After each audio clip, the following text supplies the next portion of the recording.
ભુજ તાલુકાના મિર્જાપર પોલીસ ચોકી નજીક નખત્રાણા જતા માર્ગ પર એસઓજી પશ્ચિમ કચ્છ ભુજ દ્વારા હાથ ધરાયેલી કાર્યવાહી દરમિયાન માદક પદાર્થ ગાંજા સાથે 2 આરોપીઓને ઝડપવામાં આવ્યા છે।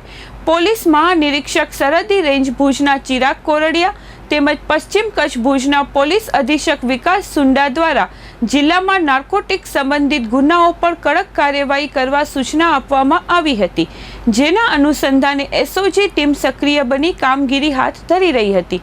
મળેલી ખાનગી બાતમીના આધારે એસઓજી સ્ટાફ પેટ્રોલિંગ દરમિયાન મિર્જાપર 3 રસ્તા પાસે જય માતાજી પાન સેન્ટર પાસે રેડ હાથ ધરવામાં આવી હતી, જેમાં આરોપી મોહમ્મદ ઉમર શેખ ઉમ્ર વર્ષ 55 રહે નખત્રાણા તથા મીત કુમાર હસમુખ ગીરી ગુસાઈ ઉમ્ર વર્ષ 25 મૂળ વિથોણ હાલ મોટા યક્ષ તાલુકો નખત્રાણા ને ઝડપી પાડવામાં આવ્યા હતા। પોલીસે તેમની પાસેથી અંદાજે 955 ગ્રામ ગાંજો કિંમત ₹47,750, 2 મોબાઈલ ફોન ₹5,500 તેમજ રોકડા ₹1720 મળી કુલ ₹54,970 નો મુદ્દામાલ જપ્ત કર્યો હતો।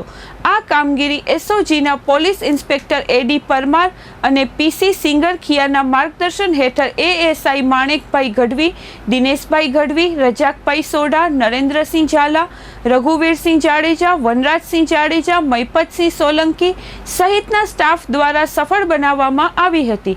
આ મામલે ભુજ શહેર એ ડિવિઝન પોલીસ સ્ટેશન ખાતે એનડીપીએસ એક્ટ હેઠળ ગુનો નોંધાવી આગળની કાયદેસરની કાર્યવાહી હાથ ધરવામાં આવી છે।